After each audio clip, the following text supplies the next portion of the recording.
Quais são, então, as habilidades essenciais que você precisa ter para entrar na área de dados? Algumas observações aqui. Então, primeira coisa, esse vídeo é parte aí de uma série de vídeos que eu estou trazendo aqui para te ajudar a entrar na área de dados do zero. Essa aqui é a segunda parte, então.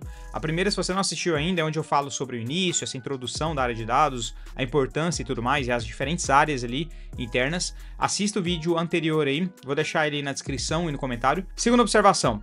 Então aqui eu vou falar sobre habilidades que eu considero essenciais, isso a gente pode ver pela procura das empresas e pelo mercado em geral, mas considere aí que você não precisa aprender tudo de uma vez.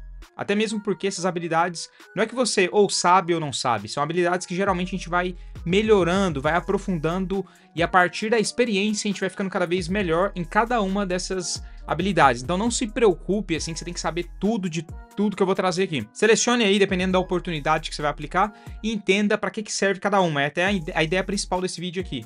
Você entender o que existe na área, para você saber que caminho que você vai seguir, o que você vai aprender primeiro, o que você pode aprender depois, para não tentar aprender tudo de uma vez. Terceira observação, cara, esse aqui é um conteúdo de graça, como tudo que eu trago no canal aí. Deixa um comentário aí que eu tô sofrendo um shadow ban. Comenta qualquer coisa, comenta seu nome aí, comenta se você já trabalha ou não na área de dados, qualquer coisa, cara. Só para ajudar o algoritmo. A gente tá sofrendo esse shadow ban aí, os vídeos não estão sendo recomendados para os inscritos.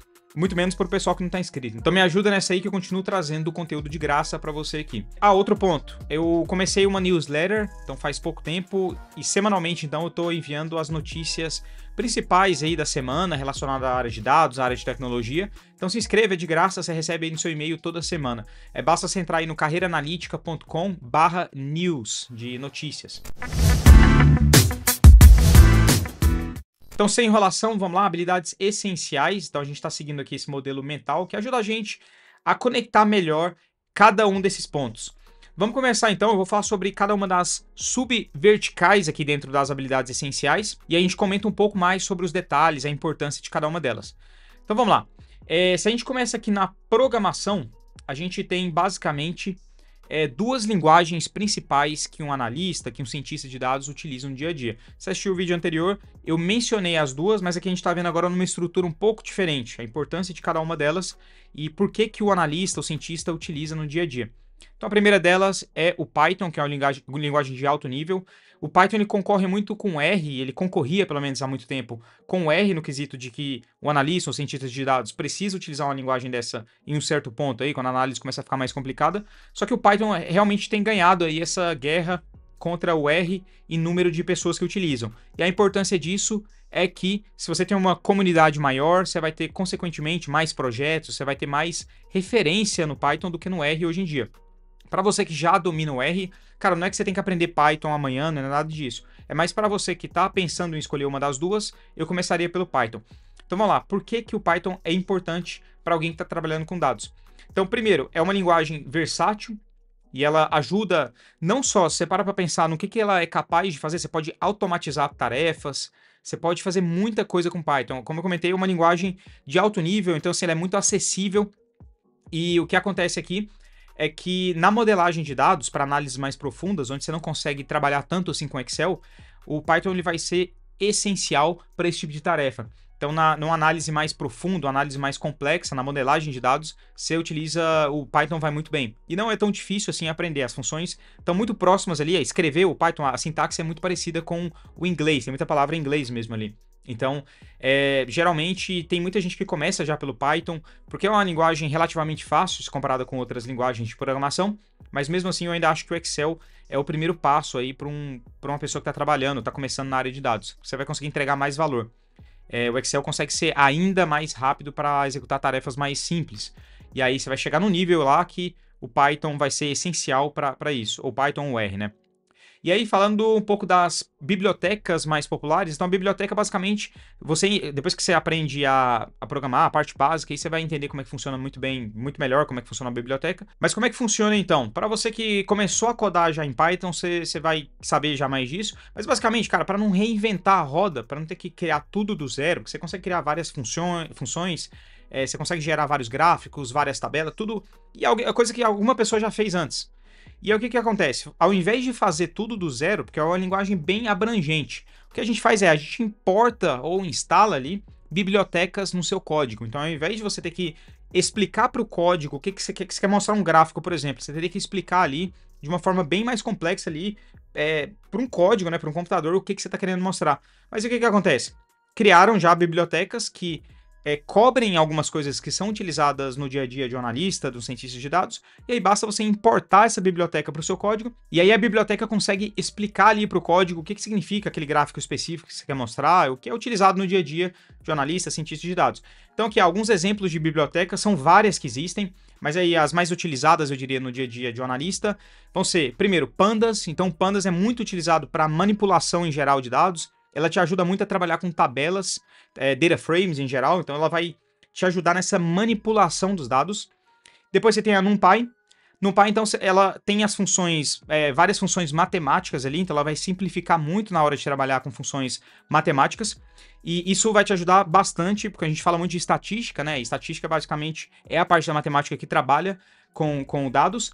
E aí, dentro de NumPy, por exemplo, vai ser muito mais fácil trabalhar com arrays, que são vetores, você vai trabalhar com muita coisa que vai te ajudar a trazer um resultado mais rápido do que se você fosse realmente tentar ali analisar aqueles dados crus sem ter uma biblioteca instalada. E aí depois a gente tem a scikit-learn, que é bem utilizada na parte de machine learning, ou seja, na construção de modelos de machine learning, principalmente aí de regressão e de classificação. Então é uma função que eu diria que é um pouco mais avançada do que as outras, não é nada de outro mundo, mas geralmente para a pessoa trabalhar com machine learning, ela já trabalhou com a parte anterior de análise mesmo dos dados. Então é uma função que é bastante utilizada também, principalmente por cientistas de dados, por ser um pouco mais complexa aí, pelo menos o que ela tende a trazer para você, o resultado final vai ser mais complexo ali, como teoria que eu digo. Então isso aqui é Python. Se a gente vai agora para SQL, é basicamente a linguagem para manipulação de bancos de dados relacionais. Então, a maior parte dos bancos de dados que a gente tem hoje em dia nas empresas são relacionais. Tipo, eu poderia falar aqui sobre NoSQL, que seria aí uma concorrência do SQL, mas para você que está entrando, cara, a maior parte dos bancos de dados que a gente tem nas empresas são relacionais. Então, o SQL é uma linguagem estruturada que vai te permitir se comunicar com o banco de dados. Ou seja, principalmente para extrair, você como analista, cientista de dados, você vai extrair os dados daquele banco de dados. O SQL também é utilizado para inserir informação naqueles dados, ou seja, cada vez que acontece uma ocorrência, alguma coisa naquele produto, por exemplo, no e-commerce, você faz uma venda, alguma linguagem tem que adicionar, tem que inserir uma informação nova naquele banco de dados. E o SQL serve para isso. E toda vez que você quer analisar alguma coisa, você vai ter que puxar esses dados do banco de dados. Então o SQL é a linguagem que vai te permitir se comunicar com o banco de dados. E aqui a gente tem alguns exemplos de funções que a gente utiliza dentro de um código. Então no mesmo código você vai utilizar essas funções aí. Então a primeira delas é o select, que vai te permitir recuperar esses dados, selecionar os dados que estão ali. Então geralmente a nossa função ela começa com o select. Depois você vai ter o join, que é para combinar informações de diferentes bancos de dados. E aí que o SQL ele vai te ajudar bastante, se comparado com uma pessoa que só utiliza um Excel, por exemplo. Imagina quando você tem duas tabelas, é muito difícil você combinar os dados ali. Eu posso dedicar, eu já tenho até um vídeo fazendo uma introdução sobre SQL, eu explico essas funções aqui, vou até deixar ele na descrição e nos comentários aí. Dá uma olhada, assiste se você não tiver assistido, porque é um vídeo aí relativamente curto, faz muito tempo que eu fiz ele, mas a teoria continua a mesma. Então o join te permite unificar, fazer o join dessas tabelas. E aí depois você tem um group by, que te permite agrupar a informação que você quer pelo que você quer agrupar. Então você consegue agrupar por soma de alguma função, ou por média. Então ela te permite agrupar a informação, para não sair simplesmente uma tabela ali listando todos os dados que estão disponíveis. Você vai agrupar e aí você consegue somar, por exemplo, tudo que é vermelho, e aí vai ficar tudo vermelho, tudo que é azul vai ficar somado. Então assim, essa aqui foi uma forma bem rápida de explicar isso, justamente porque eu tenho um vídeo bem rápido que fala sobre isso. Inclusive, para você que tem um livro aí, a unidade, conectado com esse vídeo que eu estou fazendo aqui agora, a unidade, então, 3, que a gente fala de ferramentas, então aí são ferramentas mais técnicas, então tem toda a unidade falando sobre isso. E aí, a unidade 4, a gente fala sobre desenvolvimento de habilidades interpessoais de negócio, que acaba entrando aqui também, mas aí vai ter uma parte aqui, um outro vídeo aqui da continuação desse mapa mental, que fala justamente sobre isso. Então, para você que tem um livro aí, unidade 3 e um pedaço da unidade 4 vão cobrir bem isso daqui. Vamos lá, segunda parte, se a gente sai então da programação, Segunda parte, a gente tem estatística e matemática. Então, dentro da estatística e matemática, a gente vai ter aí probabilidade, álgebra linear e inferência estatística. Então, se a gente fala aí sobre probabilidade, para que serve? É a avaliação de incertezas e tomadas de decisão baseadas em dados. Então, é a partir da probabilidade que a gente consegue tirar algumas conclusões através de fórmulas, de metodologias, de comportamentos e prever, inclusive, comportamentos baseados em dados e não na intuição. E aí um exemplo, uma distribuição normal para modelagem de eventos aleatórios. Pedi pro Gabriel aí, eu vou deixar uma foto de uma distribuição normal, para você que já trabalha com dados, já deve estar bem acostumado a ver distribuição. Deixar um gráfico aí de distribuição normal. Então, aí, a partir daí a gente consegue entender como é que é um comportamento de um grupo muito maior.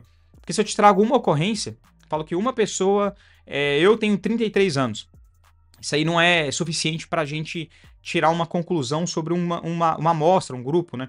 Agora, se a gente traz um grupo bem maior, de 1 milhão de pessoas, e traz a idade delas e a distribuição, a gente consegue tirar conclusões sobre isso, inclusive a execução de projetos e outras ações que a gente vai tirar dentro de uma empresa, tem muito mais sentido se você tem essa quantidade de dados, muito mais do que, tem um cliente lá com 33 anos. E aí depois a gente vai para álgebra linear, e é onde a gente trabalha com vetores, matrizes, então é bastante utilizado na parte de machine learning.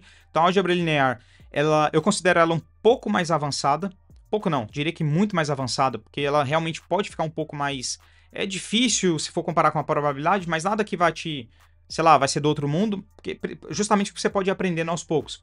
Então ela é a base para algoritmos de machine learning, exemplo, regressão linear, e operações com matrizes e vetores, por exemplo, transformação de dados.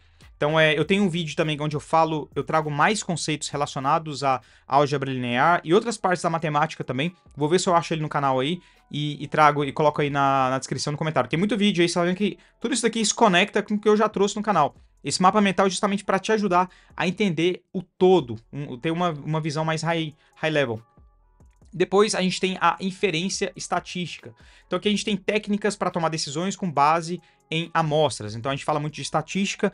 Estatística justamente, como eu sempre falo, é a parte da matemática que utiliza os dados ali como base ali para tudo. Então a gente tem alguns exemplos aqui, eu não vou me aprofundar, mas a gente tem testes de hipótese, o t-test, a nova, que geralmente são utilizados aí e são bastante utilizados para verificar se uma determinada suposição ela é verdadeira, ela é válida estatisticamente. Então são formas aí da gente validar um comportamento ali através da estatística. E aí vai ter muito mais, obviamente a estatística não é somente isso que eu mostrei, mas eu tô comentando aqui sobre funções, sobre métodos, palavras-chave que assim, é importante você saber o que significa. E aí a terceira parte, conectada também, como são verticais, elas estão conectadas entre elas. A gente tem as ferramentas e tecnologias. Então a primeira delas, banco de dados, a gente já comentou aqui como é que funciona essa extração da informação de banco de dados. Então, como eu comentei, a gente tem o SQL para bancos de dados relacionais, e aí eu posso trazer um vídeo dedicado a isso, explicando, se eu não fiz, eu vou até pesquisar se eu já fiz algum vídeo sobre isso, sobre essa diferença, vantagem e desvantagem de ter um banco de dados relacional. Se for útil para você, se eu não achar o vídeo aí, coloca nos comentários aí que eu trago outro vídeo para falar disso. Porque é um assunto interessante, muita gente acaba entrando nas empresas, às vezes, não sabem a diferença do que o SQL versus o NoSQL, o não relacional versus o relacional, qual que é a diferença ali no dia a dia. A forma de trabalhar, eu diria que completamente diferente, a forma de visualizar aqueles dados que estão distribuídos. E aí, assim, dentro do SQL, a gente tem vertentes, a gente tem linguagens específicas aí, porque você tem empresas específicas, estruturas diferentes de banco de dados, e aí você tem dentro do SQL, você vai ter o MySQL, você vai ter o Postgres, então você tem vários tipos aí, várias sintaxes diferentes para SQL. São bem parecidas, mas tem algumas diferenças aí entre uma e outra. Se você aprender uma delas, já é o bastante para você depois se adaptar e aprender um pouquinho, se mudar de empresa, por exemplo. Uma empresa está usando o MySQL e a outra o Postgres. Já passei por isso. É muito rápido para você se acostumar com uma nova. Então vai ter umas diferenças ali de sintaxe. Mas, cara, é bem rápido mesmo, é questão de semanas. E aí o NoSQL, como eu comentei, são bancos de dados não relacionais. Então, aqui entra, por exemplo, acho que é o exemplo mais prático do dia a dia. Você já viu aqueles arquivos JSON que são gravados ali, simplesmente separados por vírgula. Então, são bancos de dados que não são relacionais. Então, basicamente, a gente pode trazer o vídeo, como eu comentei, a gente vai falar mais sobre isso. E aí, para trabalhar com esse banco de dados não relacional, a gente tem linguagens específicas. A mais utilizada aí que eu vejo é a MongoDB, tem também o Cassandra, tem algumas outras linguagens, mas eu diria que o MongoDB é o mais utilizado aí, pelo menos pelas startups, pelas empresas que precisam utilizar isso aqui. Isso aqui vai depender muito do que a empresa precisa ali, como é que ela trata os dados no dia a dia, e aí você vai ter vantagens e desvantagens entre esses dois tipos de banco de dados. Depois a gente vai para ferramentas de BI ou de Business Intelligence. Como eu comentei, uma observação aqui, a forma que as pessoas dentro de uma empresa estão interagindo com esse tipo de ferramenta tem mudado bastante. Então eu vou repetir para você que não entendeu isso ainda. É o seguinte, se antes existia até a função ali, analista de BI, talvez algumas empresas aí antigas ou que ainda não se adaptaram ao que está acontecendo no mundo, na parte de tecnologia, ainda tem essas posições, mas o que acontecia? O analista de BI, a pessoa ali do BI, ela era responsável por gerenciar essas ferramentas e gerar os reports para as outras pessoas. Mas essas ferramentas estão ficando cada vez mais fáceis de serem utilizadas por pessoas que estão nas verticais. E está tendo uma cobrança ali do CEO da empresa, por exemplo, ou o gerente geral daquela empresa, para a pessoa que está em marketing aprender a trabalhar com essas ferramentas e trazer os próprios insights. Então, assim, a forma que o especialista em dados da empresa trabalha com isso está ficando cada vez, digamos, mais como um consultor da ferramenta, além de ser o responsável por toda a estrutura, e também responsável por fazer coisas mais complexas, e muito menos aquele trabalho reativo de criar uma análise simples, criar uma dashboard super simples ali, um report que a pessoa pede ali de última hora. Isso está mudando cada vez mais pelas empresas. E aí as duas principais ferramentas, Power BI, então com visualizações interativas e dashboards, o pessoal utiliza muito. O Power BI é da Microsoft, então já vem meio que integrado ali com as ferramentas da Microsoft, incluindo Excel, incluindo todas as outras ferramentas ali do grupo. E além disso, o Tableau, que é bem utilizado por startups. Então aí tem diferença de preço, tem várias coisas aqui que fazem as empresas, as startups, aderirem ao Tableau. Para mim tem até uma facilidade aí na integração de como é que ela funciona, mas é bem... isso aqui é muito de opinião também. Tem outras ferramentas, como eu falei no vídeo passado, tem Looker, tem a ferramenta antiga da Google, que é o Google Data Studio, mudou para Looker Studio. Tem várias outras. Eu vou ver se eu acho aqui uma tabela. Uma vez eu até coloquei, no próprio livro eu coloco uma tabela mostrando a maior parte das ferramentas utilizadas, vantagem, desvantagem, que aí você vai ter preço, que é um dos pontos principais que as empresas olham aqui. Além disso, você olha... E todas essas duas aqui eu diria que são acessíveis para as empresas. O Looker já é caríssimo. O Looker, se eu não me engano, é o mais caro que tem no mercado. Não o Looker, o Looker Studio, né, que é a parte mais simplificada ali, que utiliza ali o sistema da Google, mas o Looker mesmo. Ela é muito mais potente para várias coisas, mas é bem cara mesmo. E aí, o que acontece? Essas duas, mais uma vez, vantagem, desvantagem, isso aqui é muito de opinião. Enquanto o Power BI ele tem essa facilidade de integração com as ferramentas da Microsoft, tem uma aparência legal também, eu vejo uma facilidade maior na hora de criar uma dashboard que fica atualizando e tudo, a conexão com o banco de dados ali, parece que o negócio é feito e parece uma coisa bem mais profissional. O Tableau eu já vejo como uma excelente tabela dinâmica, então, ou seja, você quer ali puxar uns dados de forma rápida para entender o que está acontecendo em uma semana específica do seu negócio, o Tableau tende a ser essa ferramenta que é mais rápida ali de você conectar o seu banco de dados de uma forma, as tabelas ali e trazer a conclusão que você quer trazer. Então, assim, ela também gera gráficos, todas as duas conseguem fazer essas duas coisas, por isso que é muito de opinião, mas eu vejo, então, Power BI mais para empresa tradicional, empresa maior, que quer criar aquela dashboard bem profissional, que pode inclusive virar uma página ali para outras pessoas entrarem e terem acesso àqueles dados, enquanto o Tableau é uma ferramenta que também gera isso, mas ela tem muito mais fácil para gerar uma coisa rápida ali. Você quer analisar uma coisa rápida como se fosse uma tabela dinâmica. Então, exploração visual de dados complexos. Você consegue conectar esses dados aí complexos de uma forma simples, você vai trazer uma média de alguma coisa que está acontecendo, alguma tendência, e assim vai, um gráfico mais rápido. Por isso que eu falo startup, aí você quer trazer mais o resultado, muito mais do que... e rápido, né? E tem que ser... sem muito perfeccionismo, e acaba sendo uma ferramenta bastante utilizada aí pelas empresas.